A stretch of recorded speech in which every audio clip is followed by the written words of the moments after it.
अस्सलामुअलैकुम जी बेटा, हमारा बीएफडी में एफआरएम का टॉपिक चल रहा है और लेक्चर नंबर है 53। मेरा ख्याल है लास्ट लेक्चर 52 था। तो आज के एजेंडा में हमने करेंसी फ्यूचर्स करना है। क्या करना है? बस करेंसी फ्यूचर्स ही करना है। हालांकि आप हंसेंगे, लो ये तो छोटा सा टॉपिक है, जब कमोडिटी फ्यूचर कर लिया, लेकिन करेंसी फ्यूचर में थोड़े मसाइल हैं, इसीलिए हम करेंसी फ्यूचर पहले कर आज सिर्फ वही करेंगे। हमारा जो आज का एजेंडा है उसमें करेंसी फ्यूचर है, लेकिन मैंने पास्ट पेपर के क्वेश्चन दिए थे, तो अगर आपने उनसे रिलेटेड कोई बातें पूछनी है तो आप पूछें। तो सबसे पहले प्रॉब्लम डिस्कशन, कोई डाउट्स, कोई कंफ्यूजन, और उसके बाद नेक्स्ट करेंसी फ्यूचर्स को हमने आज करना है। करेंसी फ्यूचर्स में दो हैं सिचुएशंस, तो सिचुएशन नंबर 1 और 2। तो अगर आपको 1 सिचुएशन पे ग्रिप हो जाए तो 2 में सिर्फ मैंने 2-3 चेंजेस भी बतानी है तो क्वेश्चन मुकम्मल हो जाएगा। मेन सिचुएशन 1 पे ही हमारा थोड़ा टाइम लगेगा। बाकी जिसको कमोडिटी फ्यूचर आता है उसको करेंसी फ्यूचर करने में को बहुत मुश्किल नहीं होनी। जहां आप कमोडिटी बाय करते थे वहां कमोडिटी की जगह फॉरेन करेंसी बाय करनी है। जहां कमोडिटी सेल करते थे, हमारी कंपनी सेलर ऑफ कमोडिटी की पोजीशन होती थी, यहाँ सेलर ऑफ फॉरेन करेंसी की पोजीशन पे होगी। तो सारी स्टोरी तो वही चल रही है, लेकिन फिर भी यहाँ दो सिचुएशन है। समझ आ रही है? तो दो सिचुएशन है जी बेटा। कोई सवाल पूछना हो जो पेपर के क्वेश्चन दिए थे, 4 दिए थे, वो कह रहे हैं आप कौन कौन से? 5 थे। चलो बता दो कौन कौन से थे। मैंने बताए थे, खुद बताए थे ये जी, प्रॉपर बताए थे कि बस जाते जाते जल्दी में। विंटर 17 क्वेश्चन 5A, ठीक है। ये तो कर लिया था क्लास में। विंटर 18 2A ये तो कर लिया था। आगे खल्दून विंटर 11 था। Winter 11 question 4 Khaldun. आगे विंटर 10 सिल्वर। ये सारे मनी मार्केट के तो नहीं थे? मनी मार्केट फॉरवर्ड के। विंटर 10 क्वेश्चन 2A और सिल्वर विंटर 9। अच्छा, इसमें ज्यादा ट्रांजैक्शन थी लेकिन सवाल था कुछ नहीं। विंटर 9 कल्लाद क्वेश्चन नंबर 6। ये इनमें से कई किट में भी दिए हुए हैं। अच्छा, अब मसाइल बताएं। कोई मसला नहीं, सारे ठीक थे, कोई इशू नहीं था, लेकिन इनमें ज्यादातर मेरा ख्याल है फॉरवर्ड था।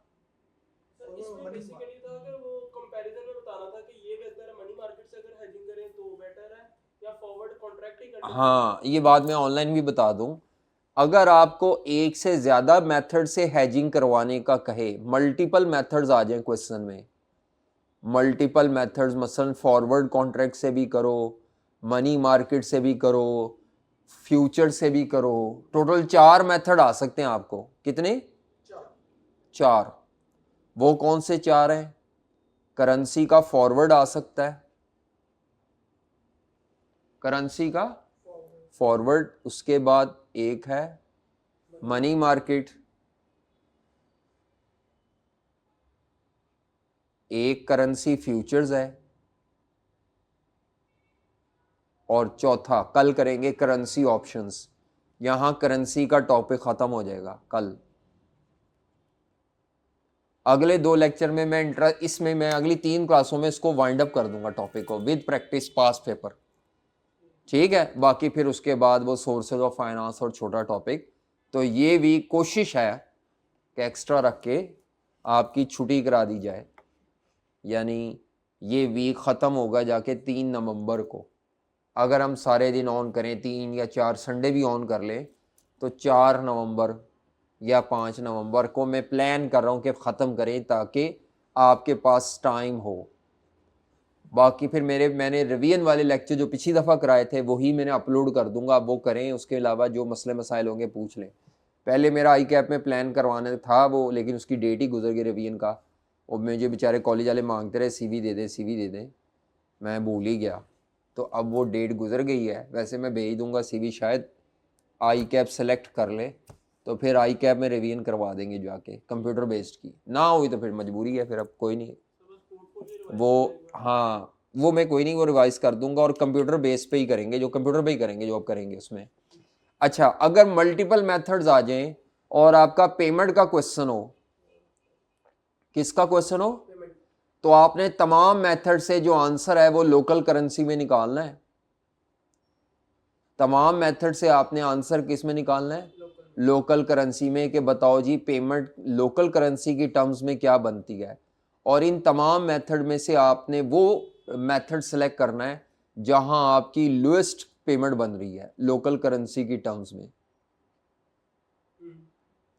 और अगर रिसीट का क्वेश्चन हो, किसका क्वेश्चन हो, तो फिर आपने ये सारे रिसीट के आंसर किस में निकालने हैं, लोकल करेंसी में आंसर निकाल के इनमें से वो मेथड सेलेक्ट करना है जिसमें आपकी क्या बन रही हो, हाईएस्ट रिसीट बन रही हो।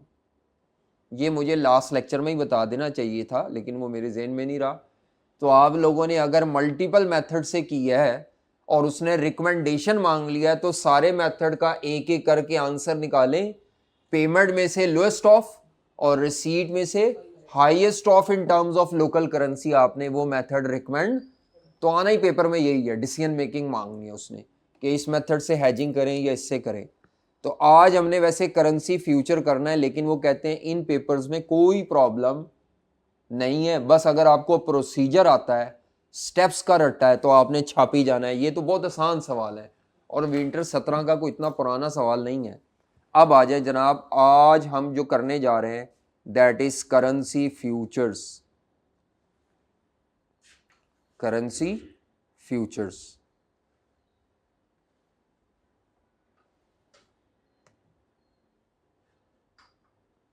हाँ जी, करेंसी फ्यूचर्स।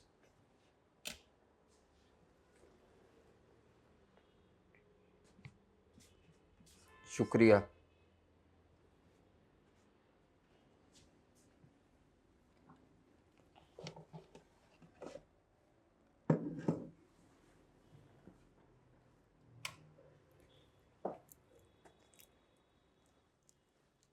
भूल ही ना जाऊंगा।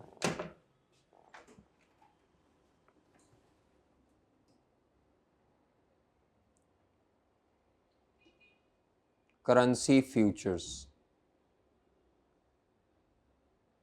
बिल्कुल कमोडिटी फ्यूचर्स की कॉपी होगा। मैं तो कोशिश करता हूँ वही ज़रा कॉपी पेस्ट कर लो ताकि आपको ये बात समझने में आसानी हो कि कोई नई चीज़ नहीं करने लगे, उसी को थोड़ा सा चेंज करने लगे। हमने कमोडिटी का फ्यूचर किया था, अच्छा जी, किस लेक्चर में किया था,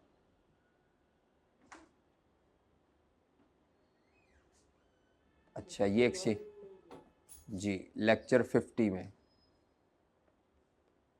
हाँ जी।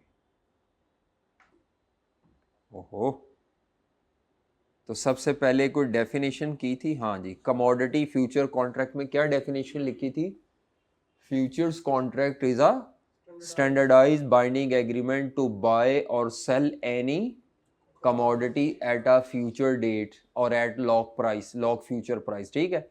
यहाँ कमोडिटी की जगह हम क्या लिख देंगे, लोकल करेंसी, फॉरेन करेंसी, बस यही डेफिनेशन है। जो कमोडिटी फ्यूचर की थी वही उठा के इसको सिर्फ क्या कर दें, जानबूझ के कॉपी पेस्ट कर रहा हूँ ताकि आपको ये फील हो कि इसमें कोई नई बात नहीं पड़ रहे।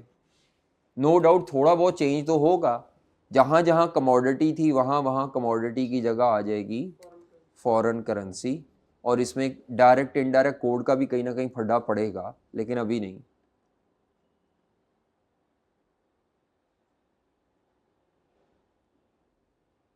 ठीक है जी, क्या जी, future contract is a standardized binding agreement.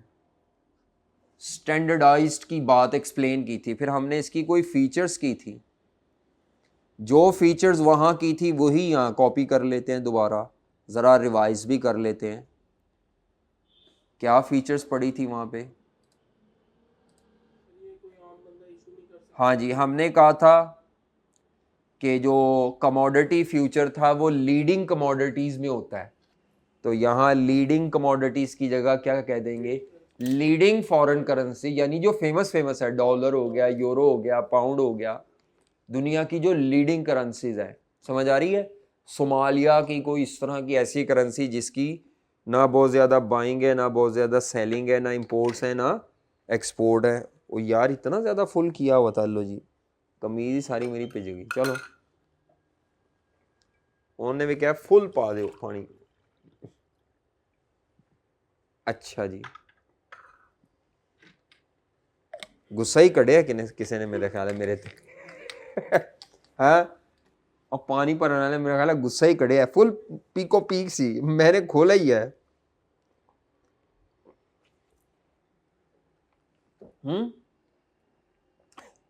अच्छा, ये बात यहाँ कमोडिटी की जगह क्या आ जाएगा, करेंसीज। ये ब्रोकर वाली बात वही है कि करेंसी फ्यूचर भी आपका ओपन मार्केट से किसी भी पर्सन के साथ नहीं हो सकता, ब्रोकर के साथ होएगा। फिक्स्ड कॉन्ट्रैक्ट साइज है। हाँ, इधर एक फड्डा है, वो मैं बताता हूँ। फिक्स कॉन्ट्रैक्ट साइज किस तरह एक्सप्रेस्ड होगा, इसके एक्सप्रेशन के अब दो तरीके होंगे। फॉरेन करेंसी की फॉर्म पे भी एक्सप्रेस हो सकता है, लोकल करेंसी टर्म्स में भी एक्सप्रेस हो सकता है। ये फड्डा, इसीलिए अब ये दो अलहदा टॉपिक्स बन जाएंगे करेंसी फ्यूचर के। पहली दफा मैं जो कराऊंगा उसमें फॉरेन करेंसी फॉर्म में होगा। अच्छा, उसके अलावा फिजिकल डिलीवरी ना होने का क्या मतलब था, मैंने कहा था कमोडिटी ब्रोकर से नहीं मिलनी, ब्रोकर से तो आपको प्राइसिस के चेंज से प्रॉफिट गेन लॉस मिलना है। बिल्कुल करेंसी फ्यूचर में भी ऐसा ही होगा। सर आपने बोला था कि आप टिक साइज का बताएंगे हाँ, वो बताएंगे जब चैप्टर खत्म होने पे होगा, फिर याद आपने रखना है।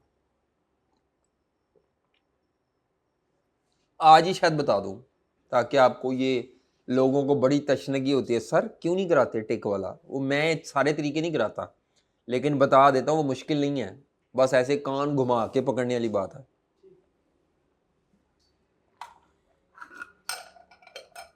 चलो भाई, बाइंडिंग एग्रीमेंट है। कौन सा एग्रीमेंट है, बाइंडिंग। इनिशियल मार्जिन रिक्वायरमेंट होती है, मैंने कहा था थोड़े से पैसे ब्रोकर के पास सिक्योरिटी के तौर पे रखवाने पड़ते हैं ताकि आप भाग ना जाए। ब्रोकर नहीं भाग सकता क्योंकि ब्रोकर एक रजिस्टर्ड ब्रोकर होता है और वो अच्छे खासे पैसे दे के उसने अपनी दुकान खोली होती है स्टॉक एक्सचेंज की तरह फ्यूचर मार्केट में, जो कि पाकिस्तान में क्या नाम है उस मार्केट का जहाँ फ्यूचर के ब्रोकर बैठे हुए हैं, मैंने नाम बताया था। हाँ, पाकिस्तान मर्केंटाइल एक्सचेंज वो एक्सचेंज है जहाँ फ्यूचर और ऑप्शन के ब्रोकर बैठे हुए हैं पाकिस्तान में। दुनिया में जैसे लंदन में लाइफ के नाम से है, London international financial futures and option exchange. America में फिलाडेल्फिया है वो स्टॉक एक्सचेंज भी और वहाँ फ्यूचर एक्सचेंज भी है। तो इस तरह दुनिया में शिकागो बोर्ड ऑफ एक्सचेंज है। अमेरिका में तो ज़रा डिफरेंट तरह की मार्केट है, अपनी हर स्टेट की एक मार्केट भी है उनकी, लेकिन हमारे यहाँ पे बस एक ही है, पाकिस्तान मर्केंटाइल एक्सचेंज में। स्टॉक एक्सचेंज में चले जाओगे तो फ्यूचर के ब्रोकर नहीं मिलेंगे आपको, कोई एक आधा बैठा होगा दिहाड़ी लगाने के लिए, फंसाने के लिए, अदरवाइज ज़्यादा ब्रोकर आपको जो फ्यूचर मार्केट के हैं वो कहाँ मिलेंगे, पाकिस्तान मर्केंटाइल एक्सचेंज में। अच्छा, उसके अलावा हमने क्या पढ़ा था, हमने कहा था फ्यूचर मार्केट आपको ओपन मार्केट में आने वाली एडवर्स फ्लक्चुएशन से प्रोटेक्शन देती है, लेकिन मार्केट में आने वाली फेवरेबल मूवमेंट्स का आप एडवांटेज, क्योंकि you are bound to complete the contract, binding agreement है। ऑप्शन में होगा कि अगर मार्केट में ज़रा को अच्छा आता है मूवमेंट तो आप उनको एंजॉय कर सकते हैं। ये सारी खूबियाँ, एक खूबी मिसिंग थी यहाँ पे जो बाद में न्यूमेरिकल मैंने करते हुए करवाई थी कि फिक्स्ड एक्सपायरी डेट्स होती हैं। क्या होती हैं, एक्सपायरी डेट्स होती हैं फ्यूचर की। तो ये जो खूबियाँ थी, ये खूबियाँ हमने वही वहाँ से उठा के यहाँ पे भी कॉपी पेस्ट कर ली। इन्हीं खूबियों में कमोडिटी की जगह हम यहाँ पे क्या कह देंगे, लीडिंग करेंसीज में अवेलेबल होता है करेंसी फ्यूचर, ब्रोकर से होता है, फिक्स्ड कॉन्ट्रैक्ट साइज होता है जो फॉरेन करेंसी में भी एक्सप्रेस कर सकते हैं वो आपको, और लोकल करेंसी में भी एक्सप्रेस होता है। ये भाई क्या पॉइंट देता है, ये हमारे सवालों में टॉपिक के तौर पे है। यानी मैंने इस चैप्टर को, इस टॉपिक को दो हिस्सों में तोड़ दिया है। एक तो हमारी कंपनी या इंपोर्टर की पोजीशन पर होगी या किसकी पोजीशन पर होगी। और इंपोर्टर जब आप कर रहे होंगे उसके अंदर भी मैं दो टॉपिक्स करवाऊंगा, एक फॉरेन करेंसी में अगर कॉन्ट्रैक्ट साइज हो तो सवाल कैसे करना है, और एक लोकल करेंसी में कॉन्ट्रैक्ट साइज हो तो इंपोर्टर के लिए कैसे करना है। समझ आ रही है? यानी मैं आपको 4 स्टेप्स करवाऊंगा एक किस्म के। होने तो वैसे दो ही हैं, एक इंपोर्टर के लिए और एक इसके लिए, लेकिन वो ज़बरदस्ती मैं अलहदा टॉपिक के तौर पे बताऊंगा ताकि आप सवाल देख के कर लें। उसके अलावा एक चीज़ जो मिसिंग थी वो ये थी कि फ्यूचर कॉन्ट्रैक्ट की फिक्स्ड एक्सपायरी डेट्स होती हैं, और मैंने कहा था वो एक्सपायरी डेट्स नॉर्मली आई कैप में तो कुछ भी दे सकता है, नॉर्मली वो 31 मार्च 30 जून होती हैं, 30 सितंबर होती है, या लेकिन आई कैप में कुछ भी दे सकता है। आपने इन डेट्स में से कौन सी डेट पिक करनी है, बताएं जी। आपने बताना है आप इनमें से कौन सी डेट की एक्सपायरी को पिक करते हैं, उसका क्या असूल होता है। जो आपकी पेमेंट या रिसीट की डेट होती है उससे अहेड वाला जो भी अगला क्वार्टर होता है। हाँ जी, जो भी आपकी due date of foreign currency payment या रिसीट होगी, वहां था due date of commodity purchase, और उसी दिन उसमें तो उसी वक्त पेमेंट हो जानी थी। यहाँ डेट ऑफ परचेज इंपॉर्टेंट नहीं है, यहाँ इंपॉर्टेंट क्या है, डेट ऑफ परचेज तो आज किया है। आपने ड्यू डेट पे जब फॉरेन करेंसी की पेमेंट करनी है या रिसीट करनी है तो उससे इमीडिएटली नेक्स्ट डेट का फ्यूचर आपने सेलेक्ट करना है, ठीक है। अब आपका जो मैकेनिज्म है, आपका जो मैकेनिज्म है, इंपोर्टर की पोजीशन पर है। अगर आपकी कंपनी किस पोजीशन पर है, इंपोर्टर की पोजीशन पर है। अगर आपकी कंपनी, अगर आपकी कंपनी किसकी पोजीशन पर है, इंपोर्टर की पोजीशन पर है। इंपोर्टर का मतलब है आपने गुड्स इंपोर्ट किए हैं फॉरेन सप्लायर से, तो आपने उस फॉरेन सप्लाई को पेमेंट करनी है। इसका मतलब है हमारी कंपनी फॉरेन करेंसी की बायर भी है। इंपोर्टर का दूसरा मतलब हमारी कंपनी फॉरेन करेंसी की बायर भी है। तो मैंने कहा था इसमें आपके जो स्टेप्स होंगे वो 3 होंगे। आपने इन 3 डेट्स पे चलना है। आज की date, step 1 open position in future market, ये स्टेप था, ये मैंने कमोडिटी में कराया था। उसमें टाइप में बायर आ जाएगा। 4 चीज़ें मैंने कहा था मेन देखनी है, वो आप चाहे एक लाइन में लिख दें 4 चीज़ें या बुलेट्स में लिख लें। Open the position in future market, उसके बाद स्टेप 2 आपने क्या करना होता है, close position in future market, ताकि आप फ्यूचर मार्केट से गेन कमा लें या शायद लॉस आ जाए। तो पहले 2 काम आपको ओपन मार्केट से जाके करेंसी नहीं लेनी, बल्कि आपकी कंपनी अगर इंपोर्टर की पोजीशन पर है तो आपको पहले 2 काम करने हैं फ्यूचर मार्केट में। एक आज करना है और एक आपने करना है due date of foreign currency payment पे।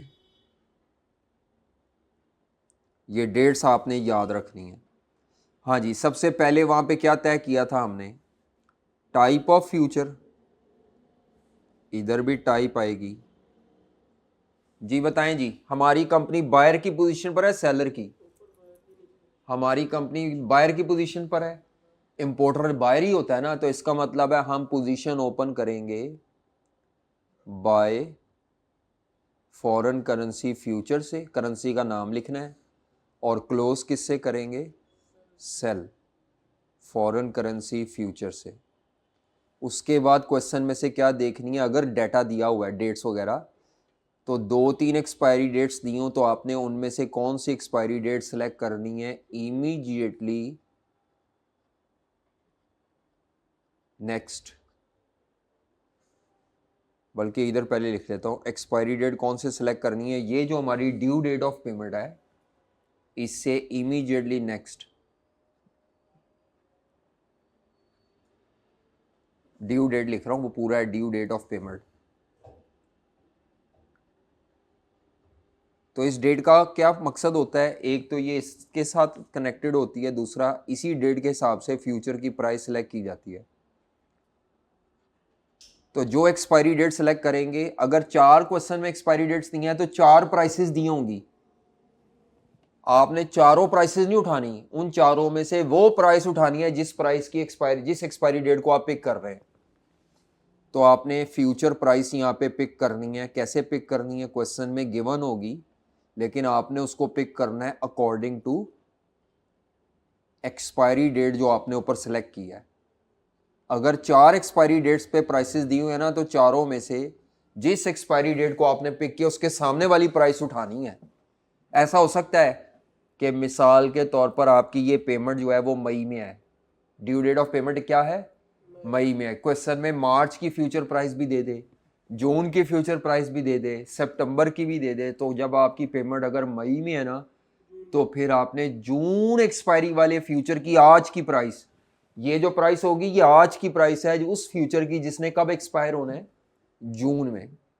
तो बाज दफा ना वो क्वेश्चन में 4 प्राइसेस दे देता, आवाम घूम जाती है। सर अगर आपको लगता है, आपका एस्टिमेट है कि अगर मैं सितंबर वाला फ्यूचर लूं, सितंबर एक्सपायरी वाला, उसमें मुझे ज्यादा मुनाफा है? चाहे आप जून का खरीद लें चाहे सितंबर का, सारों की प्राइसेस में मूवमेंट सेम ही होनी है। बस फर्क सिर्फ ये पड़ेगा, सितंबर एक्सपायरी वाला फ्यूचर सितंबर तक उसका टाइम पीरियड है, जून एक्सपायरी वाला का मतलब है वो जून में क्लोज हो जाएगा। सितंबर वाले का भी जो प्रॉफिट है ना वो जून तक सेम वही होगा, लेकिन वो एक्सपायरी उसकी आगे तक है, तो वो वहां से कवरेज हो जाएगी थोड़ी सी ज्यादा, क्योंकि ओपन मार्केट में प्राइसेस की मूवमेंट तो सारे फ्यूचर्स के लिए सेम ही है। मेरी बात समझ आ रही है? सिर्फ टाइम थोड़ा ज्यादा कम ज्यादा होगा, बाकी नहीं।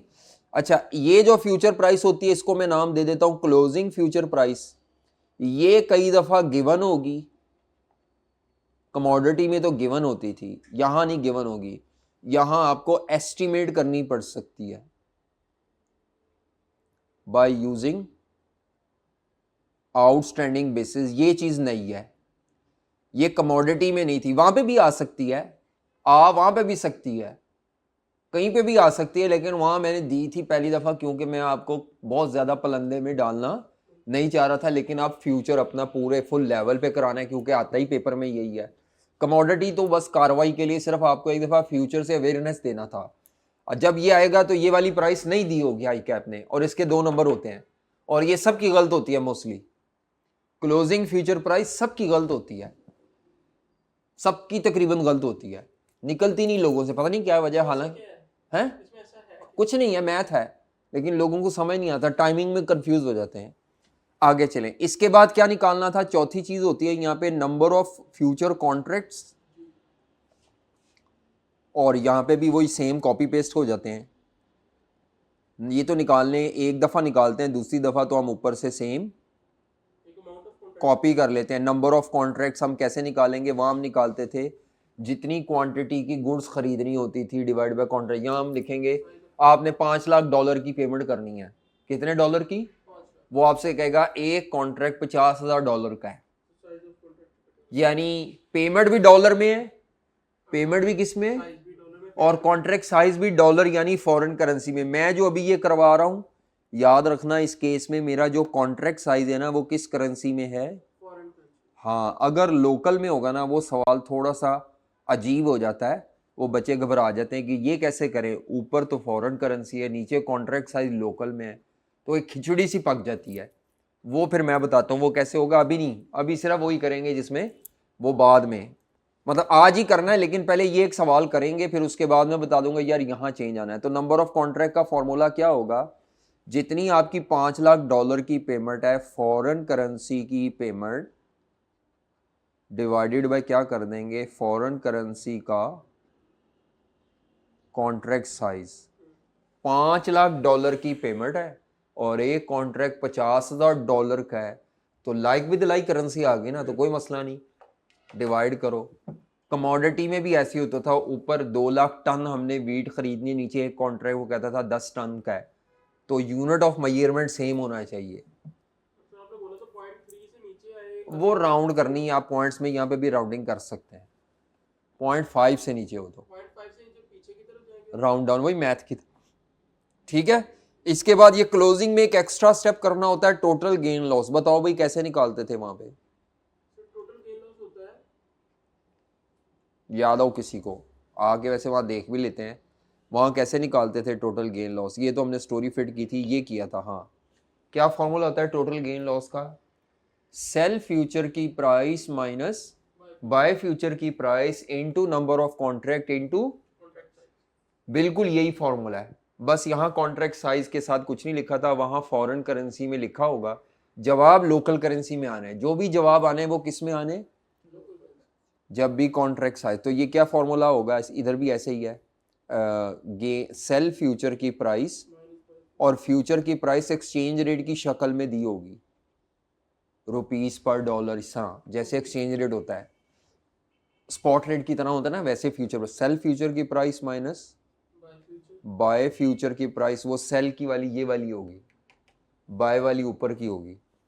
सेल फ्यूचर की प्राइस माइनस बाय फ्यूचर की प्राइस, अगर प्लस में आ जाएगा तो गेन है, नहीं तो लॉस होगा, इनटू नंबर ऑफ कॉन्ट्रैक्ट्स और इनटू फॉरेन करेंसी का कॉन्ट्रैक्ट साइज। तो जो गेन आएगा वो लोकल करेंसी में आएगा, ये लिख रहा हूँ जानबूझ के यहाँ पे मैं। जब भी कॉन्ट्रैक्ट साइज फॉरेन करेंसी में होगा तो वो इनटू एक्सचेंज रेट होके ना, ये एक्सचेंज रेट की शक्ल में होगा। जवाब किस करेंसी में निकल आएगा? लोकल करेंसी में। याद रखना है, मेरी बात समझ आ रही है? फॉरेन करेंसी में कॉन्ट्रैक्ट साइज है, जब इसको इनटू नंबर ऑफ कॉन्ट्रैक्ट्स करेंगे तो ये टोटल फॉरेन करेंसी की अमाउंट निकल आएगी। इनटू एक्सचेंज रेट हो रहा है तो जवाब किस में निकल आएगा? लोकल करेंसी में। ये ऐसे ही फॉर्मूला लगना है हमेशा, डायरेक्ट कोट हो इनडायरेक्ट हो, ये फॉर्मूला ऐसे ही लगना है। Sell future price minus buy future price into number of contract into contract size. इसके बाद अगला स्टेप क्या होता है? बिल्कुल डीटो कॉपी हुआ है। जो नई बात मैंने बताई है वो क्या है? एक तो ये बात मैंने नई बोल दी, बाकी मैंने जरा साथ करेंसी लिखना शुरू कर दी कि फॉरेन करेंसी है। जवाब किस में निकल रहा है इसका? लोकल करेंसी में। इसके बाद अगला ड्यू डेट पे ही नेट आउटकम निकालेंगे आप।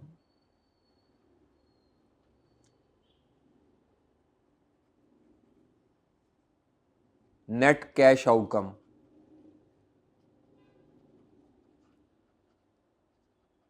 ब्रोकर से नहीं मिलनी हमें करेंसी, मिलनी हमें ओपन मार्केट से ही है।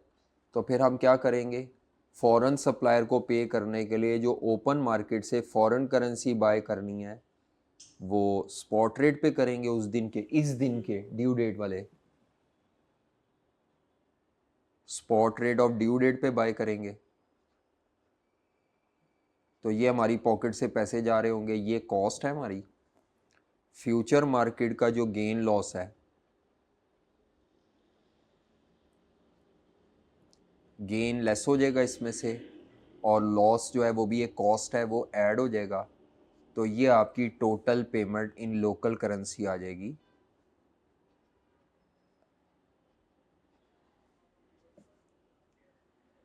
बात समझ आ रही है? ये जवाब हमने कहा था किस करेंसी में आएंगे, वहां पे ये लोकल फॉरेन हम लिखते नहीं होते थे क्योंकि सारा सवाल ही लोकल करेंसी में होता था, ये जो भी कह दे। इधर जरा आपको फटा जरा ख्याल रखना है। इधर भी हमने यही किया था, जब कमोडिटी खरीदी थी तो मैंने कहा था कमोडिटी कब कहाँ से खरीदनी है? Buy commodity at open market rate. उधर हमें बाय कमोडिटी की जगह क्या बाय करना पड़ेगा?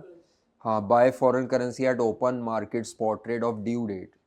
आज का स्पॉट रेट ना ले लेना, ड्यू डेट का स्पॉट रेट, और उसमें गेन लॉस एडजस्ट कर दें। क्योंकि ऊपर वाली पेमेंट कॉस्ट है, मैंने इसको पॉजिटिव लिख दिया है तो मैंने गेन को माइनस लिख दिया है। मर्जी आपकी, जैसे मर्जी करें। ठीक है, समझ आती है बात?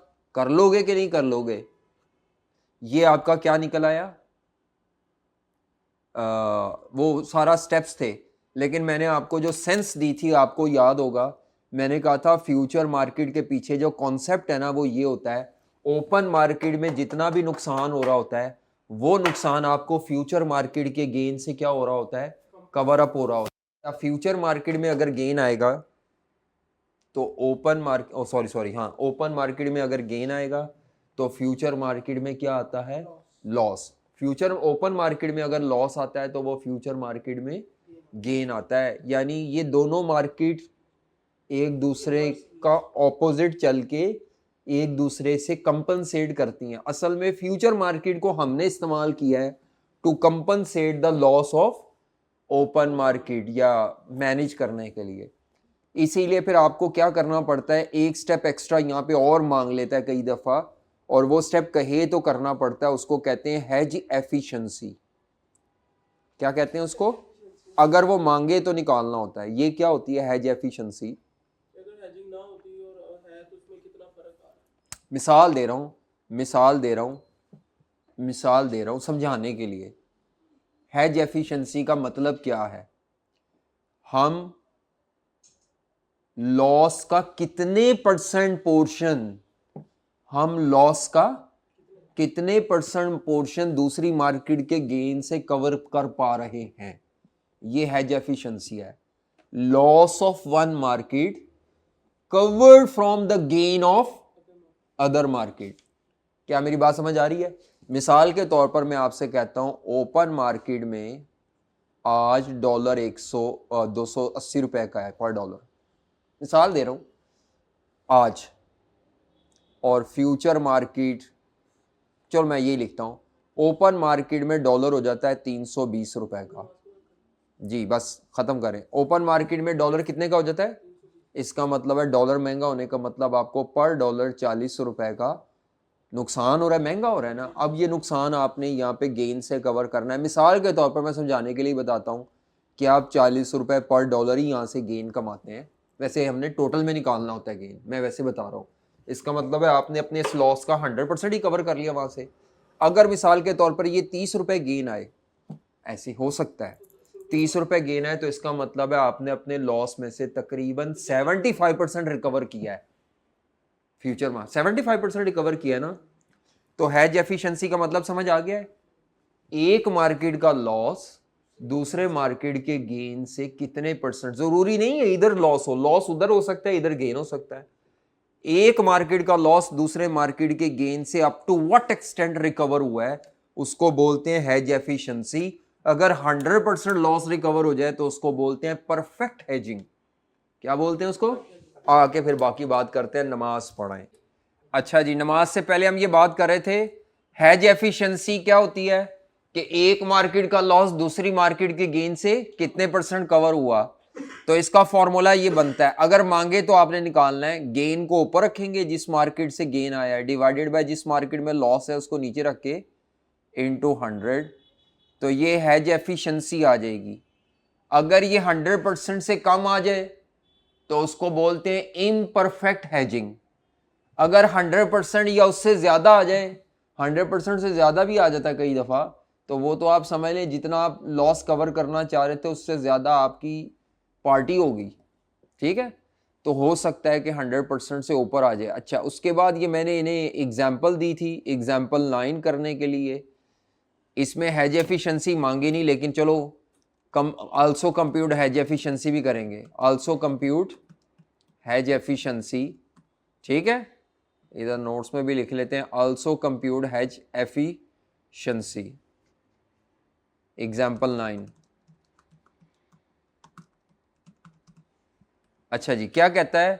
यकम मई 1924 यकम मई 2024 एक पाकिस्तानी कंपनी है, Pakistani company means PKR local currency है। कहता है अपना एक्सचेंज रेट रिस्क मैनेज करना चाहती है, इंपोर्ट की पेमेंट है 18 lakh dollar. 18 lakh dollar, dollar इसमें फॉरेन करेंसी है। एक्सपेक्टेड टू पे, कब पे करना है उन्होंने? 30 सितंबर को। तो 30 सितंबर को पे करना है, तो फ्यूचर की एक्सपायरी होती है 30 सितंबर पे। आगे आज का स्पॉट रेट है 174 रुपए पर यूएस डॉलर। तो इसमें आपका फॉरेन करेंसी का 1 यूनिट लिखा हुआ है, 1 यूनिट ऑफ फॉरेन करेंसी है, और स्पॉट रेट में ये लोकल करेंसी के मल्टीपल यूनिट्स हैं या 174 यूनिट्स हैं। तो इसमें डायरेक्ट कोड अप्लाई होगा। कौन सा कोड सिस्टम अप्लाई होगा? मल्टीप्लाई से कन्वर्जन होने हैं। फ्यूचर कॉन्ट्रैक्ट का साइज 1,25,000 डॉलर है, और ये फ्यूचर की प्राइस आज की दी हुई है 175.5। ये आज की प्राइस है, जो डाटा कुछ ना कहा जाए तो आज की प्राइस है ऊपर। करंट स्पॉट है, स्पॉट के साथ ही फ्यूचर का डाटा है। बाकी वैल्यू ऑफ टिक ये फिलहाल इग्नोर करें, मैं इसको यूज नहीं कर रहा वैल्यू ऑफ टिक को।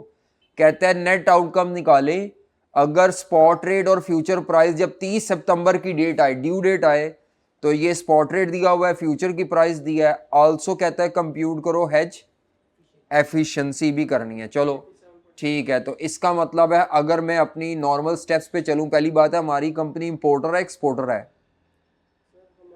इंपोर्ट की पेमेंट है ना, तो हमारी कंपनी इंपोर्टर है और हमने डॉलर की पेमेंट करनी है। डॉलर का ही कॉन्ट्रैक्ट साइज है, ये देखो डॉलर में ही दिया हुआ है कॉन्ट्रैक्ट साइज भी।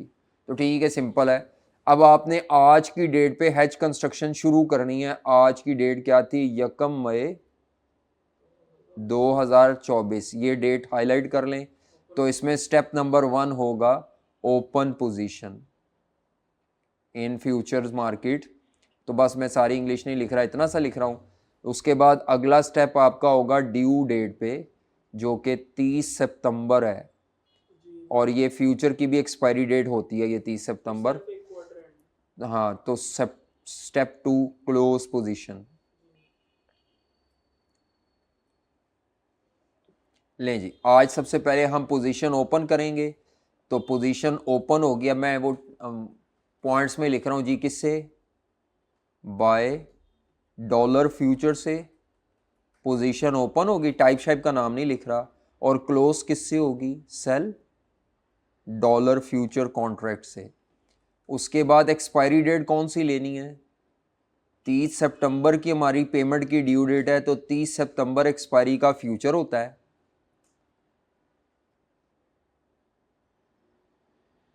हाँ जी, 30 सितंबर वाले फ्यूचर की आज क्या प्राइस दी हुई है? आज की फ्यूचर की प्राइस क्या दी हुई है क्वेश्चन में ऊपर? 175 चाहिए। हाँ, $175.5। और उस दिन की क्या दी हुई है 30 सितंबर की? वो दिए 173। 173। हाँ, 170। ध्यान से देखना, स्पॉट ना लिख दीजिएगा, फ्यूचर की प्राइस लिखनी है और वो एक्सचेंज रेट की शक्ल में दी होगी। इसके बाद नंबर ऑफ कॉन्ट्रैक्ट्स लिखने हैं। तो नंबर ऑफ कॉन्ट्रैक्ट्स कितने आएंगे? टोटल पेमेंट हमारी $18 लाख है, और एक कॉन्ट्रैक्ट जो है 1,25,000 का है। 14.4 तकरीबन आप 14 कॉन्ट्रैक्ट्स ही कह दें। अगर 15 भी कर लेंगे तो कोई मसला नहीं होता, ये कोई पाबंदी नहीं है कि 14.4 ही करने हैं। तो 14, मैं भी 14 ही करूँगा, 14 कॉन्ट्रैक्ट्स, ठीक है। तो अब यहाँ पर एक फ़िक्रा लिखना होता है नीचे, वो फ़िक्रा बेहतर होता है। आप क्या लिखेंगे? Buy $14 future contracts for 30th सितंबर expiry at a price of, price कितनी है? 175.5। बस आप अगर ये लाइन भी लिख लें तो ऊपर वाले बुलेट्स की ज़रूरत नहीं है, लेकिन नंबर ऑफ कॉन्ट्रैक्ट फिर भी निकाल के दिखाने पड़ेंगे। क्लोज पोजीशन में क्या लिखना है? अच्छा, गेन लॉस निकालें फिर फिक्रा लिखेंगे। तो टोटल गेन लॉस कितना आता है क्लोज में? तो गेन लॉस भी निकालना होता है लोकल करेंसी में, PKR में निकलना है गेन लॉस। तो सेल फ्यूचर की प्राइस कितनी है जी बताएं? सर सेल फ्यूचर की प्राइस 173 है। 173, हाँ, ये वाली जो लिखी हुई है 173 रुपये पर डॉलर। बस वो डॉलर बाद में लिख लें। माइनस बाय फ्यूचर की प्राइस थी 175, ये तो लॉस आ जाएगा। 14 कॉन्ट्रैक्ट्स हैं और एक कॉन्ट्रैक्ट 1,25,000 डॉलर का है, तो आंसर लॉस का रुपीस में निकल आएगा जी 43,75,000। लें जी, तो आप यहाँ पे फिक्रा क्या लिखेंगे? Cell $14 future contract. सेल कुछ नहीं करना, बस नाम रखा हुआ है उसका, फॉर 30th सितंबर एक्सपायरी। अच्छा जी, प्राइस क्या है? एट 173 पर dollar to realise a loss of, हाँ जी, कितना लॉस रियलाइज होगा? PKR 4375000। लें जी, अगर आप ये फिक्रा भी लिख देते हैं तो ऊपर वाली ये सारी चीज़ें लिखने की ज़रूरत नहीं होंगी। हाँ, गेन लॉस की तो फिर भी वर्किंग, यानी ये वाली चीज़ें ऊपर से भी आप छोड़ सकते हैं। और नहीं, सॉरी, नंबर ऑफ कॉन्ट्रैक्ट निकालना पड़ेगा और ये फिक्रा लिख दें तो काम चल जाएगा, टाइम बचाएं। पेपर में ये बुलेट्स लिखना और ये फिक्रा दोनों लिखना ज़रूरी नहीं होता। मैं दोनों पॉइंट्स में लिख देता हूँ, लेकिन आहिस्ता आहिस्ता मैं बुलेट छोड़ता जाऊँगा। ये फिक्रा, ठीक है, ये फिक्रा आपने एक लाइन में लिखना है, समझ जाएगा एग्जाम में। लेकिन ये वर्किंग जरूर करनी है, नंबर ऑफ कॉन्ट्रैक्ट की, और इधर से किस चीज की वर्किंग, गेन लॉस की वर्किंग जरूर करनी है। बुलेट जरा ये होता है, समझ सवाल में पता लग जाता है काम की बातें क्या थी, इसीलिए हम बुलेट्स लिख लेते हैं। लेकिन ये दोनों लिखना जरूरी नहीं होता कि बुलेट्स भी लिखो वो भी लिखो, इंग्लिश फिक्रा। आई क्या वैसे इंग्लिश फिक्रे को एक्सप्लेनेशन को अहमियत देता है, एसीसी भी देता है कि इंग्लिश फिक्रा एक्सप्लेन करें क्या कर रहे हैं। प्रेजेंटेशन में ये बुलेट ज्यादा हाँ, वो समझने के हिसाब से, समझने के हिसाब से, बाकी आपकी मर्जी है। आगे आ जाए जी, नेट आउटकम क्या निकलेगा। नेट आउटकम में आपने तो ओपन मार्केट से 30 सितंबर को ड्यू डेट पर बाय करनी है करेंसी, 30 सितंबर को ओपन मार्केट से जाके करेंसी बाय करनी है। तो नेट आउटकम, तो वो करेंसी हमने ओपन मार्केट से पूरी बाय करनी है, तो आप लिखेंगे बाय डॉलर कितने थे जी, 18 लाख डॉलर बाय करने हैं ओपन मार्केट के स्पॉट रेट पर। और उस दिन स्पॉट रेट क्या है जी, स्पॉट रेट पे 171 155, और डायरेक्ट कोड था तो मल्टीप्लाई से कन्वर्जन होगा, तो पीकेआर में आंसर क्या आएगा, 18 lakh into direct code system है 171.1550 जी, 308 079 000 की ये कॉस्ट है। और उसके अलावा फ्यूचर मार्केट से भी लॉस आ रहा है, तो वो भी कॉस्ट ही होती है, लॉस आपने जो पे करना है 4375000, तो ये बेटा टोटल पेमेंट या टोटल कॉस्ट आ जाएगी 31245400, ये टोटल पेमेंट इन पीकेआर आ गई।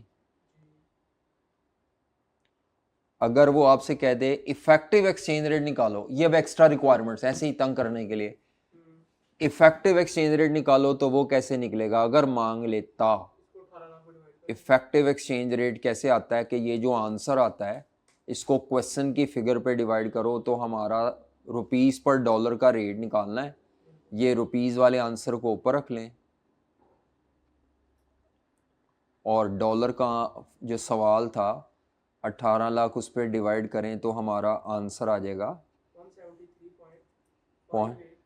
58556, बस 56 ये बनता है।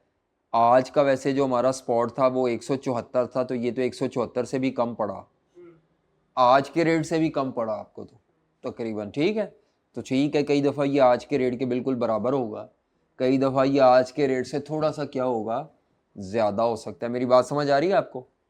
अच्छा, मैंने उसके अलावा हैज एफिशिएंसी भी मांगी है। क्या मांगी है? अब हैज एफिशिएंसी क्या बताती है कि आपको ओपन मार्केट में लॉस कितना हो रहा है और फ्यूचर मार्केट में लॉस या गेन क्या हो रहा है। तो हैज एफिशिएंसी कैसे निकालते हैं, हैज एफिशिएंसी का फॉर्मूला होता है,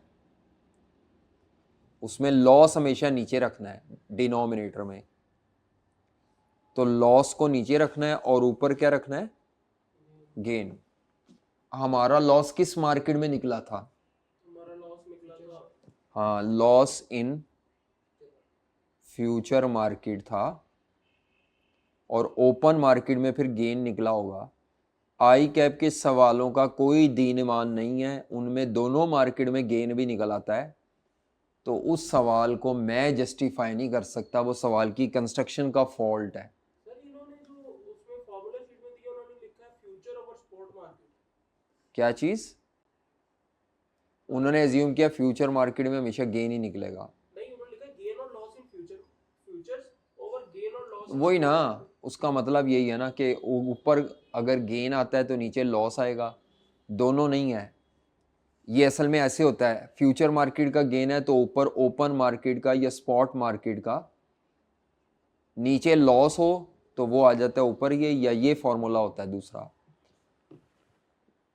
loss in the open market नीचे रखते हैं, गेन इन फ्यूचर मार्केट। उन्होंने अगर क्या नाम है, दोनों जगह नीचे स्पॉट लिखा हुआ है, उन्होंने लिखा है कि फ्यूचर हमेशा ऊपर आएगा, स्पॉट नहीं वो गलत है, वो नहीं। हैज एफिशिएंसी वैसे नहीं निकाली जाती, लॉस गेन फिक्स है, मार्केट फिक्स नहीं है, नीचे लॉस आना है ऊपर गेन आना है। यानी अब ये हाँ जी, डिलीट कर दीजिए। जी जनाब। तो gain in spot market divided by loss in future, हमारा फ्यूचर मार्केट में जो लॉस था फ्यूचर मार्केट में लॉस कितना था 43,000 जी और फ्यूचर मार्केट का लॉस तो आ गया। अब ओपन मार्केट में, मैं स्पॉट नहीं कहता, मैं ओपन मार्केट कह देता हूँ, स्पॉट से मुराद ओपन मार्केट है। तो मैं अब वो कैसे निकालूंगा, देखें जी ओपन मार्केट में क्या पोजीशन आई है हमारा। आज 1 मई वाले दिन ओपन मार्केट में डॉलर का रेट था 174 रुपये जी और 30 सितंबर वाले दिन वही रेट हो गया 171.1। तो इसका मतलब है कितनी अमाउंट में कमी आई या चेंज आया, वो चेंज निकाल के इंटू 18 लाख कर लें। 18 लाख डॉलर, यानी आपको डॉलर सस्ता मिल रहा है ना। 174 के रेट में मिलने वाला डॉलर 171 का मिल रहा है। इसको भी 14 और इनटू 1,25,000 नहीं करेंगे? किसको? ये जो डिफरेंस आएगा ये ओपन मार्केट में तो कॉन्ट्रैक्ट्स नहीं होते, ओपन मार्केट से तो पूरी करेंसी ली जाती है। लेकिन वो लाइक नहीं, वो लाइक विद लाइक नहीं होगा। वजह ये है कि ओपन मार्केट से कॉन्ट्रैक्ट के हिसाब से लेनी नहीं, वो पूरी लेनी है। यहाँ पे भी हमने पूरी ली थी बाजार से, बाजार से पूरी ली जाती है बेटा, बाजार से नहीं। नंबर ऑफ कॉन्ट्रैक्ट का ताल्लुक सिर्फ फ्यूचर मार्केट में। ओपन मार्केट में हमेशा ट्रांजैक्शन पूरी होगी। कितना आता है सर? ये पहले डिफरेंस आएगा 2.845, जो भी आता है, आगे मल्टीप्लाई बाय 18 लाख करो। मल्टीप्लाई बाय 18 लाख करने के बाद आता है 51,21,000। 51,21,000। यानी फ्यूचर मार्केट में जो लॉस आ रहा है वो 51 लाख का आ रहा है, लेकिन ओपन मार्केट में जो आपको करेंसी मिल रही है वो सस्ती मिल रही है। तो ये तो 100% से ज़्यादा आ गया है। कितनी आती है एफिशिएंसी? 117.05। ठीक है, इसका मतलब है कि हमारा जो ओपन मार्केट का गेन है फ्यूचर मार्केट में उससे कम लॉस हुआ है, या लॉस को गेन ने पूरा भी कवर कर लिया, बल्कि पूरे से ज़्यादा गेन है। आई कैप का फॉर्मूला क्या बताना जरा। आई कैप ने क्या लिखा है फॉर्मूला? सर आई कैप लिखता है, आई कैप की फॉर्मूला शीट पे जी hedge efficiency is equal to gain or loss in futures, gain या लॉस इन फ्यूचर, ठीक है, over gain or loss in spot market. बस उन्होंने मार्केट फिक्स कर दी ना। अब हमारा फ्यूचर मार्केट में लॉस आया है, जी कितना आया है फ्यूचर मार्केट का लॉस? 000 जी और नीचे 5121 इंटू 100 है। अच्छा, कितने परसेंट आता है आंसर? तो ये है 85.43 पॉइंट 85.4325। हाँ जी, इसकी बस इंटरप्रिटेशन चेंज हो जाएगी, जवाब तो ये भी सही आ जाना है। इसकी इंटरप्रिटेशन ये होगी कि जो भी हमें ओपन मार्केट में गेन हो रहा है वो हमारे लॉस को, कितना लॉस, उसके अगेंस्ट लॉस कितना जनरेट हो रहा है, 85% लॉस जनरेट हो रहा है, रिमेनिंग गेन आपकी पॉकेट में है। इसको इस तरह इंटरप्रेट कर लेंगे कि आपका ओपन मार्केट में जितना गेन हो रहा है वो आपके फ्यूचर मार्केट के 85% लॉस से कवर हो रहा है, बाकी गेन आपका अपना है। वो आपने समझ लें स्पेकुलेट कर लिया या एक्स्ट्रा कमा लिया।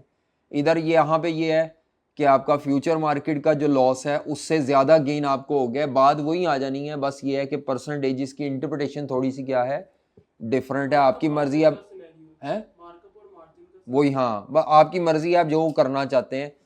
यहाँ मार्केट फिक्स की हुई है, मैंने मार्केट फिक्स नहीं की। मैंने क्या चीज़ फिक्स की हुई है कि नीचे लॉस आना है, ऊपर क्या आना है। आई कैप ने कहा नहीं, नीचे स्पॉट मार्केट का रखो, चाहे गेन है चाहे लॉस हो, ऊपर फ्यूचर मार्केट का रखो। उन्होंने मार्केट फिक्स कर लिया। आप आई कैप वाला भी फॉलो कर सकते हैं। बस इसकी इंटरप्रिटेशन ये होगी कि हमारा जितना गेन आया है, क्या ओपन फ्यूचर मार्केट में उस गेन के बिल्कुल 100% इक्वल लॉस आया है, 100% से कम लॉस आया है, या 100% से ज़्यादा लॉस है। साफ सी बात है, इसमें जब भी 100% से कम होगा तो वो आपकी हेजिंग परफेक्ट है। यहाँ पे 100% से कम होगा तो परफेक्ट हेजिंग है। हमारे वाले फॉर्मूले में 100% या उससे ऊपर हो तो क्या है, परफेक्ट हेजिंग है। सर लेकिन गेन और लॉस में थ्योरी लिखना, स्टेटमेंट लिखना आसान है। इसमें पहले हमें इसकी तमीज करनी पड़ेगी कि ये जो मार्केट लिखी है इसमें आ क्या रहा था जी। फिर वो देखना पड़ेगा कि कितना, वो जो भी आपको आसान लगता है वो देख लें। दोनों तरीके काबिल कबूल हैं। वैसे भी ये कोई फॉर्मूले फिक्स नहीं है। इनका मकसद सिर्फ यही है कि एक मार्केट का लॉस दूसरी मार्केट के गेन से कितने % कवर होता है। कम हो रहा है तो इसका मतलब है आपसे परफेक्ट हैजिंग नहीं हुई, जितना कम होगा उतनी आपकी हैजिंग में इनएफिशिएंसी है, फॉल्ट है। आ जाए जनाब, अगर आपने किसी एक्सपोर्टर के लिए करना है तो फिर क्या होगा इसकी जगह, अगर एक्सपोर्टर के लिए करना है तो फिर क्या होगा भाई, मैं तो सारा नहीं लिख रहा, मैं तो ये जो इंपोर्टर वाला था इसमें बस पूछूंगा आपसे चेंज बताओ मुझे, मैं ये कॉपी करने लगा हूं जो मैंने इंपोर्टर के लिए लिखवाया था, इसी को अगर हम एक्सपोर्टर में कन्वर्ट कर दें तो कैसे करेंगे। ये देखें जी, ये मैंने ऊपर जो लिखा हुआ था इसको मैं करने लगा हूं Ctrl+C, और आपने मुझे बताना है कि मुझे कहाँ चेंज करना चाहिए। जी, मैं जो चेंज करना चाहूंगा वो मिटाता जाऊंगा। जी जनाब। सर सबसे पहले आपको चेंज करना चाहिए, आपको ऊपर लिखना चाहिए ओपन पोजीशन के बाद सेल डॉलर फ्यूचर। हाँ सबसे पहले तो हाँ जी, इंपोर्टर की जगह मैं लिख दूंगा एक्सपोर्टर या फॉरेन करेंसी का सेलर। अच्छा जी, पोजीशन ओपन करते हुए हमने क्या करना था, जो बाय फॉरेन करेंसी से करनी थी इसकी जगह हम क्या लिख देंगे, सेल। हाँ, सेल से पोजीशन ओपन कर लेंगे। हाँ जी, और बाय पे पोजीशन क्लोज कर लेंगे। अच्छा जी, उसके बाद यहाँ जो मैंने फॉरेन करेंसी की पेमेंट लिखा हुआ है इसकी जगह आप कह देंगे सर जी, पेमेंट की जगह लिख दिया जाएगा फॉरेन करेंसी की receipt divided by contract size, बाकी आगे सब कुछ वही है।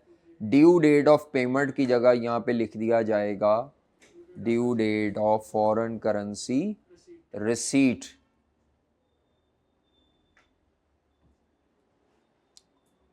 बस मेरा ख्याल है सब कुछ वही है।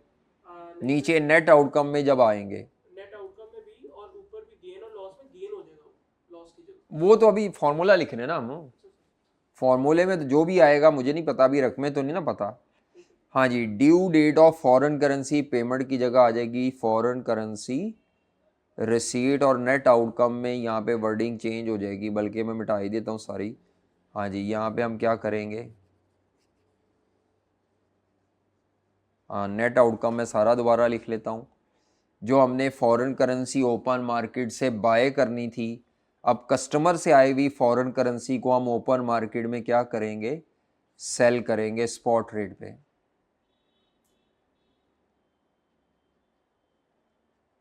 ड्यू डेट के, तो ये जो रिसीट है ये आपकी इनकम के तौर पे आ जाएगी, और उसमें फ्यूचर मार्केट का अगर गेन है तो वो ऐड हो जाएगा, अगर लॉस है तो वो उस इनकम में से माइनस होके ये बच जाएगी आपकी total receipt in local currency, या net receipt in local currency. ठीक है, यही है। इसमें भी इफेक्टिव रेट मांग सकता है, हैज एफिशिएंसी, सेम फार्मूला, सब कुछ वैसे ही है। तो करें जी, एग्जाम्पल 10 करें खुद।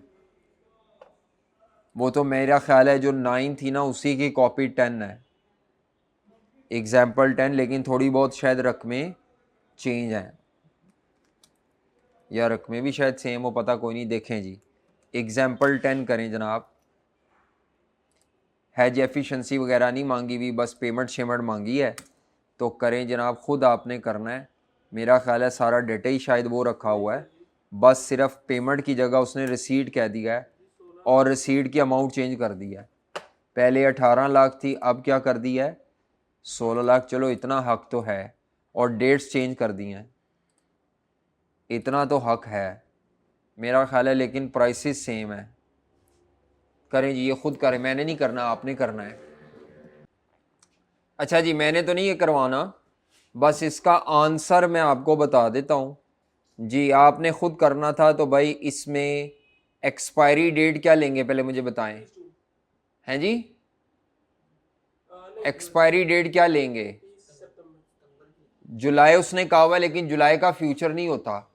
अगर सोल्यूशन में जुलाई लिखा हो तो वो थोड़ा गलत है, क्योंकि यही नोट्स में इंटर में भी मैं यूज़ करता हूँ, तो वहाँ पे कोई इतना मसला नहीं है। लेकिन आपके लिए भाई स्टैंडर्ड डेट, अगर डेट क्लियर ना बताई हो आई कैप ने, तो फिर आपने वही 4 डेट्स में से लेनी है। तो 30 सितंबर एक्सपायरी लेना था, जिसने जून ले लिया वो गलत हो जाएगा। सर ये डेट ही हमारी अक्टूबर की होती तो हम वही ले सकते थे।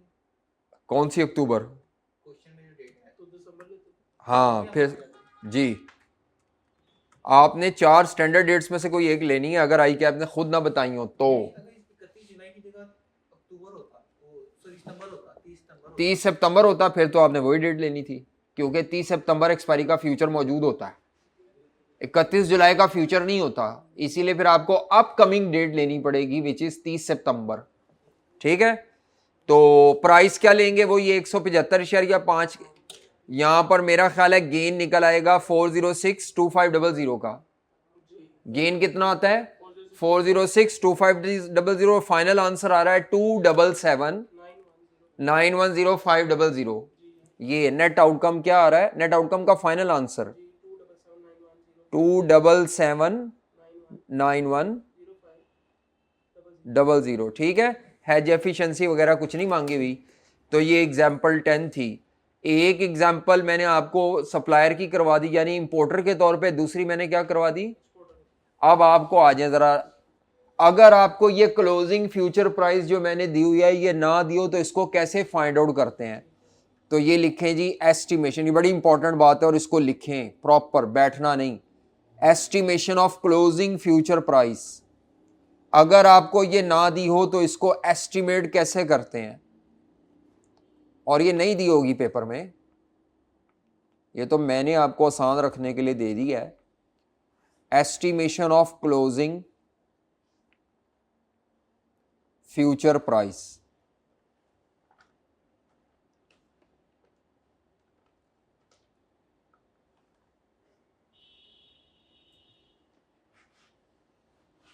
हाँ जी, estimation of closing future price, और जो मेथड इस्तेमाल होता है उसको कहते हैं outstanding basis method. Outstanding basis method.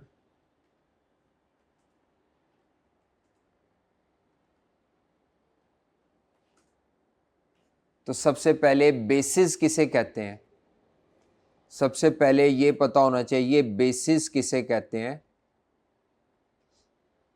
तो रियल लाइफ में फ्यूचर मार्केट में फ्यूचर की प्राइस और ओपन मार्केट में जो स्पॉट रेट्स होते हैं दोनों सेम नहीं होते, उनकी प्राइसेस में थोड़ा बहुत डिफरेंस होता है।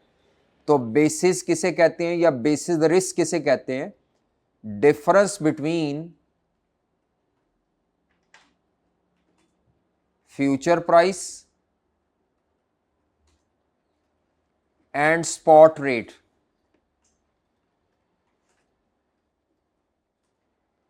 हाँ जी, difference between future price and spot rate on any date.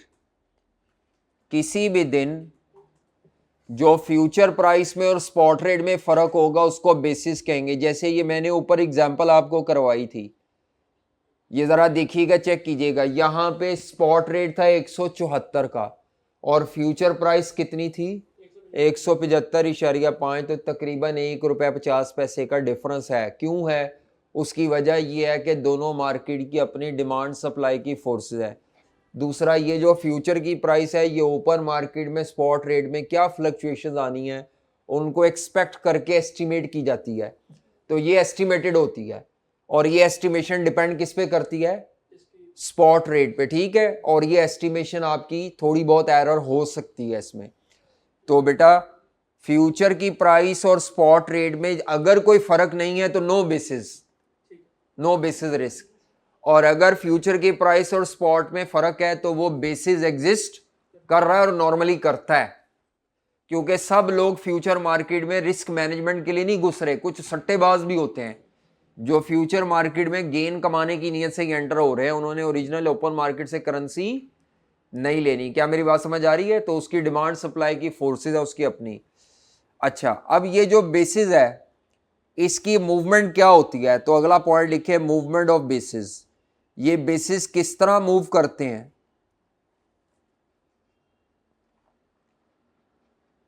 तो बेसिस की मूवमेंट किस तरह होती है।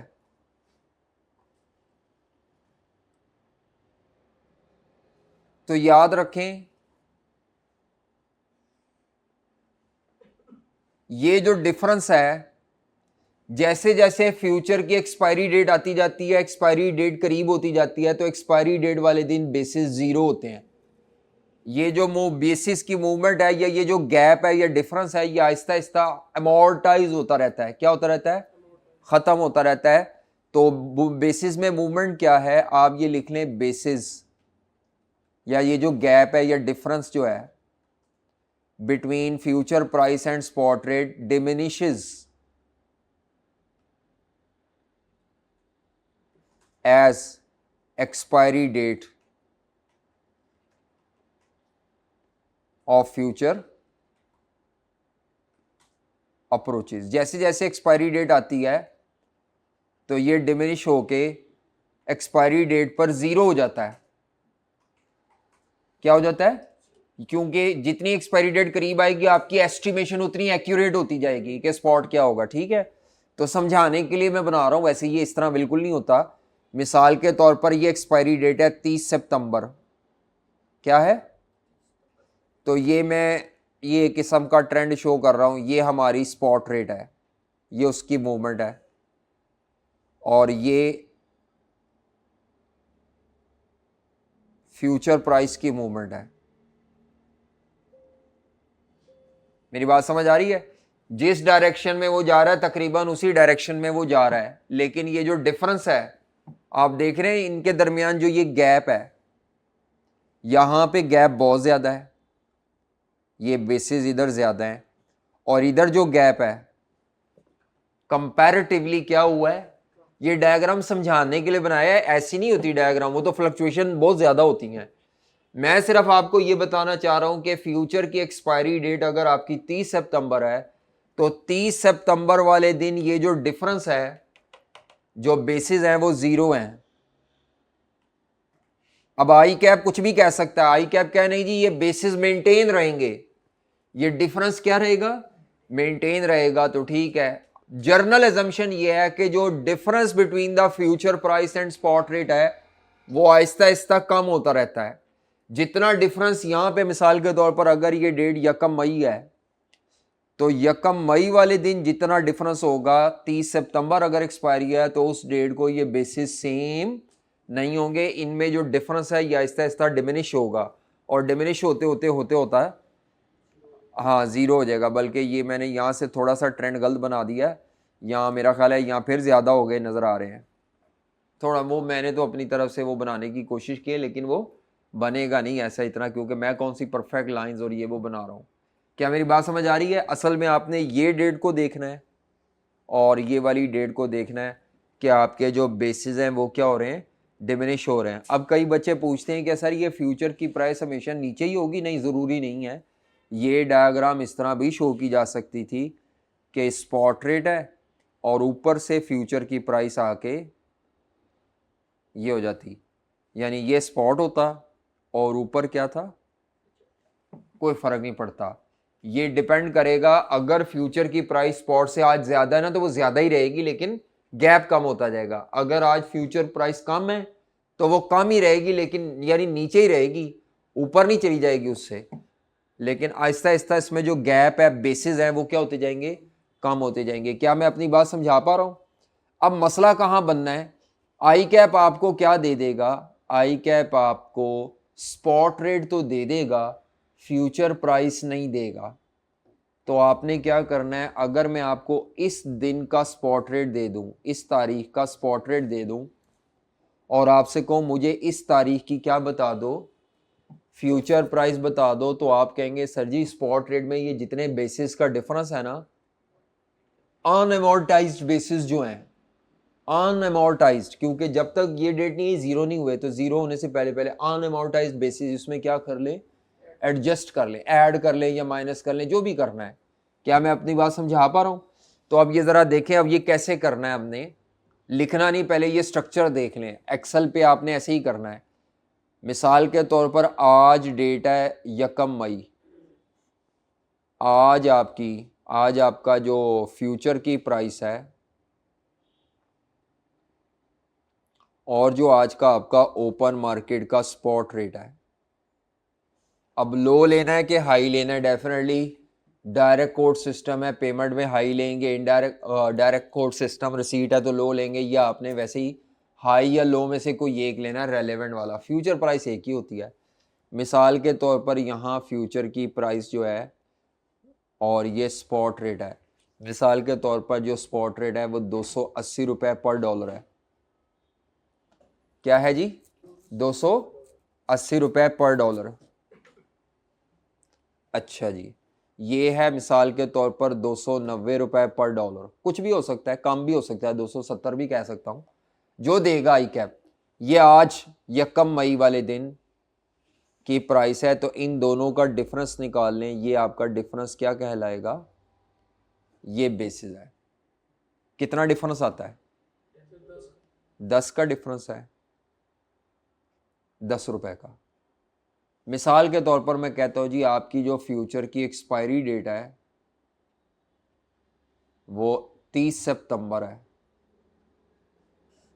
और 30 सितंबर वाले दिन पेमेंट आपकी 30 सितंबर को नहीं है, पेमेंट आपकी फॉर एग्जांपल 31 जुलाई को है। जो आपकी ड्यू डेट ऑफ पेमेंट है ना,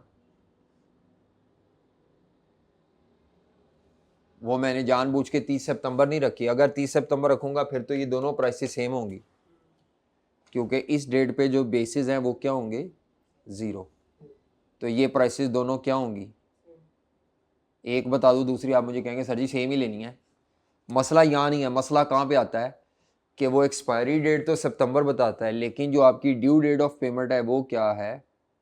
31 जुलाई कह देता है, और इस तारीख का स्पॉट रेट दे देता है वो आपको 270 रुपये। ये निकालनी है अब आपने रकम, ठीक है? ये सारा डेटा है। अब मुझे बताएं कि बेसिस कितने हैं? 10 रुपीस के हैं, जिन्होंने आहिस्ता आहिस्ता जीरो की तरफ जाना है। हाँ भी बताओ जवान, कितने बेसिस हैं? 10 रुपए के, और इन्होंने कितने अरसे में अमोर्टाइज होना है? अमोर्टाइज होके जीरो हो जाना है। कितने अरसे में? अरसा बताओ महीनों में। यानी ये जो 10 रुपए का है, इसने यहां से यहां तक अमोर्टाइज कितने महीनों में होना है? फुली अमोर्टाइज कितने महीनों में हो जाना है?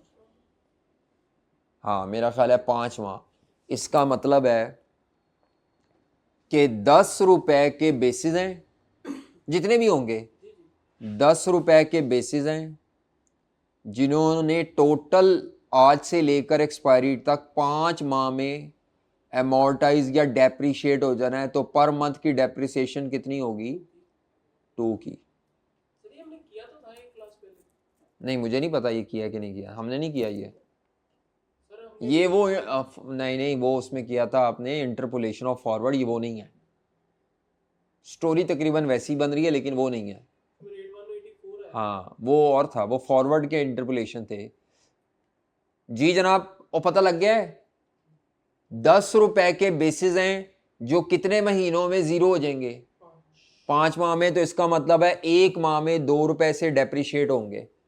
तो अब बताओ अब जरा कि 31 जुलाई तक कितने डेप्रिशिएट हो चुके होंगे, और रिमेनिंग लिखने हैं। आउटस्टैंडिंग का मतलब है रिमेनिंग, जो बाकी बचेंगे। जी, क्या हो चुके होंगे बताओ? 1 मई से 31 जुलाई तक का जो पीरियड गुजर चुका होगा, इसके वो अमोर्टाइज या डेप्रिशिएट हो चुके होंगे, और ये जो बाकी टाइम बचेगा इसके अभी डेप्रिशिएट होने हैं, उसको बोलते हैं आउटस्टैंडिंग। और आपने यहाँ आउटस्टैंडिंग बेसिस लिखना है, ना कि डेप्रिशिएटेड। तो इसका मतलब है हम ये कह सकते हैं कि 1 माह की डेप्रिसिएशन या अमोर्टाइजेशन है, मेरा ख्याल है 2 रुपए की। तो 10 रुपए के बेसिस अगर 5 माह में डेप्रीशिएट या अमोर्टाइज होने हैं तो 1 महीने में 2 रुपए के होंगे, 2 रुपए के पर मंथ अमोर्टाइज होंगे। तो कितने इसमें से अमोर्टाइज हो चुके होंगे? अमोर्टाइज्ड, और बाकी को कहेंगे आउटस्टैंडिंग। तो मेरा ख्याल है 2 रुपए पर मंथ इंटू मई, जून और जुलाई, 3 माह के अमोर्टाइज हो चुके हैं। 3 माह कहाँ से मैंने काउंट किए हैं?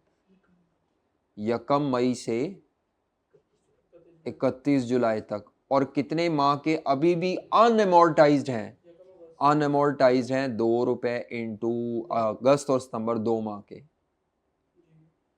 और पता लग रहा है ना 5 माह टोटल थे, 5 में से 3 माह एमोर्टाइज हो चुके हैं, यहां तक की बात कर रहा हूं। 2 माह में वो और जीरो पे जाने के लिए 2 माह और हैं, तो हमें जो रिमेनिंग 2 माह के हैं वो लिखने हैं। कितना है ये? 4।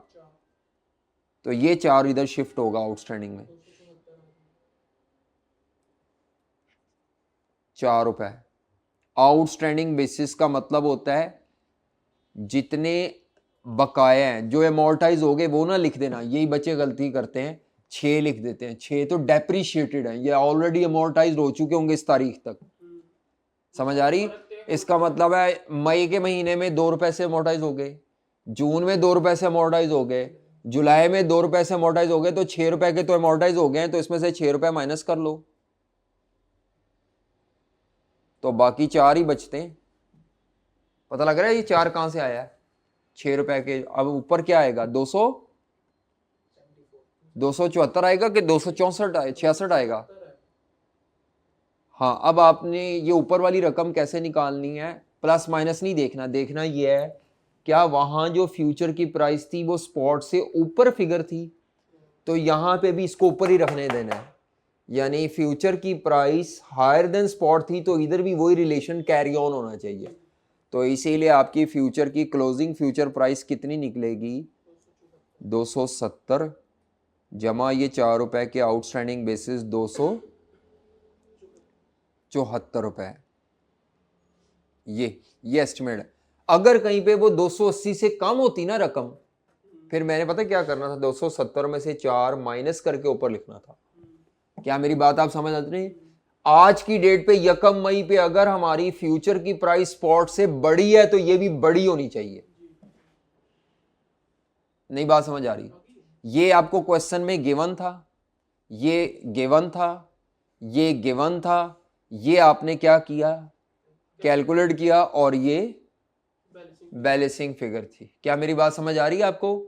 नहीं समझ आ रही? चलो बताओ भाई, कर लोगे फ्यूचर प्राइसिंग? हाँ, ये जम्पशन है, कॉन्स्टेंटली कम होंगे। वो ये भी कह सकता है कि पहले 2 माह में इतने % डेप्रिशिएट होंगे, अगले 3 माह में ये, वो मर्जी है उसकी। नहीं कुछ कहता तो इवनली अमोर्टाइज करना है स्ट्रेट लाइन बेसिस पे, ठीक है? वो आपकी बात ठीक है। वैसे रियल लाइफ में ये इवनली अमोर्टाइज नहीं होता, लेकिन कई दफा नहीं भी अमोर्टाइज भी नहीं होता, फर्क रहता है, मेंटेन रहता है। ये आई कैप की मर्जी है, आई कैप कुछ भी कह सकता है। साइलेंट है तो एजम्पशन क्या है? इवनली अमोर्टाइज होंगे आउटस्टैंडिंग बेसिस। अगर वो इवनली नहीं करता, वो कहेगा सेम भी रह सकते हैं। वो ये भी कह सकता है कि जो आपके बेसिस हैं वो 30% अमोर्टाइज होंगे पर मंथ। वो उसकी मर्जी है, जो मर्जी कहे, हम उसको कुछ नहीं कह सकते। ठीक है, बात समझ आ रही है? चलो लिखो एक और एग्जांपल, खुद करनी है आपने। हाँ जी,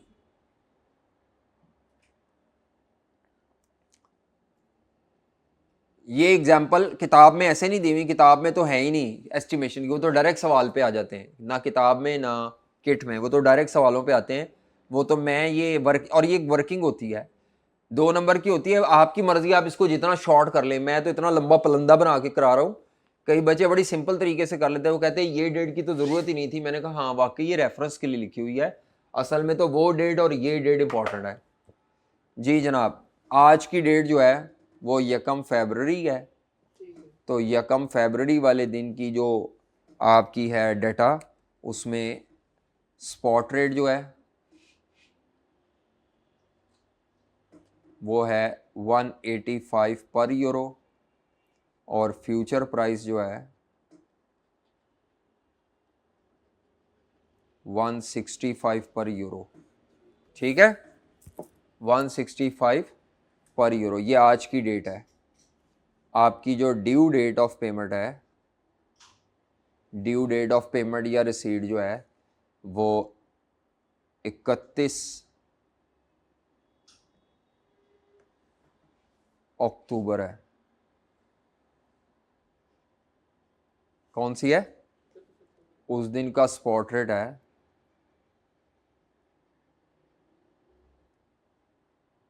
195 पर यूरो। ठीक है, क्या कहते हो? बात समझ आती है? बल्कि इसको ऐसे कर लेते हैं, 185 की जगह 187।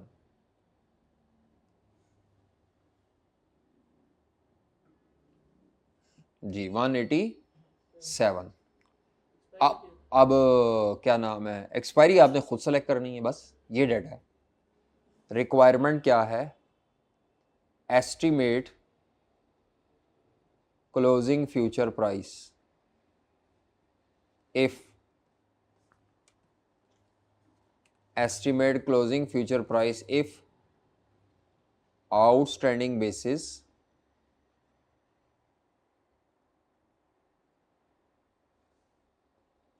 amortize evenly in each month. B, never amortize या remain same till expiry. तीसरी सिचुएशन में amortize at 20% per month till expiry. Expiry का मंथ आपने खुद सेलेक्ट करना है।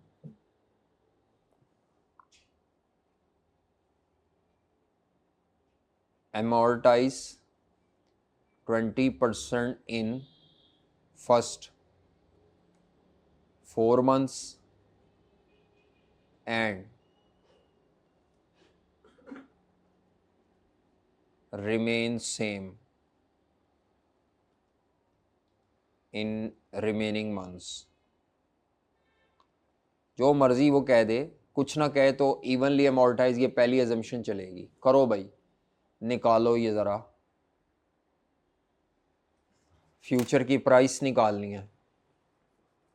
सर एक चीज में डराया हुआ है, जो आपने एक दिमाग में बात बैठा दी कि रेट हमेशा पर एनम होता है 20%। वो रेट परसेंटेज वाले रेट्स पर एनम होते हैं। ये ठीक रेट्स पर एनम का मतलब होता है परसेंटेज वाले रेट्स पर एनम है। ये कौन सी परसेंटेजेस है? मतलब इंटरेस्ट रेट्स पर एनम होते हैं।